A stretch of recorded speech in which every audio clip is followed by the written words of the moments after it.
ఎందుకంటే ఆయన ఆయన పరిశుద్ధుడు.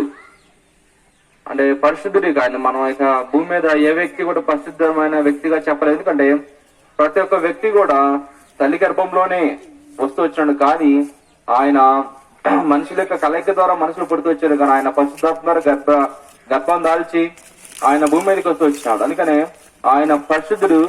నేను పరిశుద్ధుడైనా కానీ మీరును పరిశుద్ధుడైనా చెప్తారు దేవుని లేఖనంలో. కాబట్టి దేవుడు పరిశుద్ధుడు కనుక ఆయన అపవిత్రులైన పాపాత్ములైన వారి పాపాలను జరిపించడానికి యేసుక్రీస్తు ప్రభువారు భూమి మీదకి వస్తూ వచ్చినాడు. అందుకని చాలా మంది నాడు భ్రమపడతారు. యేసుక్రీస్తు ప్రభువారు ఏం చేశారు మన కోసం చెప్తారు. నిజంగా మీకోసం నా కోసం ఆయన తన ప్రాణాంతటి కూడా ఆయన కలువరి శిలువలో ప్రాణం అర్పిస్తూ వచ్చినాడు. అందుకని పాపాత్ములైన మనుషులకి ఏ వ్యక్తి కూడా ప్రాణం అర్పించలేదు, కానీ యేసుక్రీస్తు ప్రభువారు తన ప్రాణంతా కూడా తన రక్తానంతా కూడా కాల్చి నా పాపముల కోసము ఆయన శిలువలో బలర్పిస్తూ వచ్చినారు. కాబట్టి అందుకనే ఇంత గొప్ప రక్షణ నిర్లక్ష్యం చేసి నీవు లావు తప్పించుకోదు. అందుకే రక్షణ ఈనాడు ఉచితమైనది.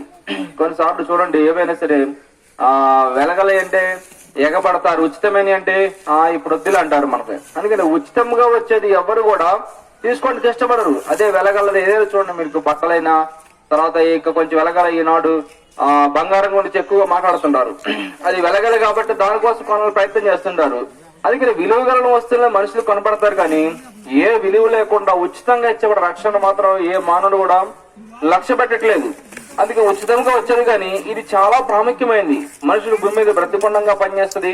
తర్వాత చనిపోయిన తర్వాత నేను నిత్య రాజ్యంలోకి ప్రవేశించబడేది కూడా ఉచితమైన రక్షణే.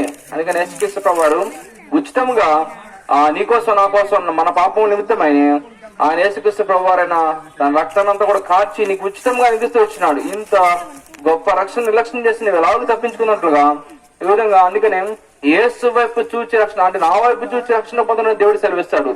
కాబట్టి ఆయన నువ్వు చూస్తే చాలు, అసలు ఎంతో గొప్ప రక్షణ చూడాలి. అందుకనే ఇంత ఉచితంగా అధిగచ్చబడి రక్షణ నాడు మానవాళి నిర్లక్ష్య పెడుతూ వచ్చినారు. అందుకని వెలగల వాటి వైపే చూస్తున్నారు, కానీ ఉచితంగా వచ్చే ఇంత గొప్ప రక్షణను అందరూ నిర్లక్ష్య పడతారు. ఈ యొక్క నిర్లక్ష్యమే భయంకరమైన నరకము.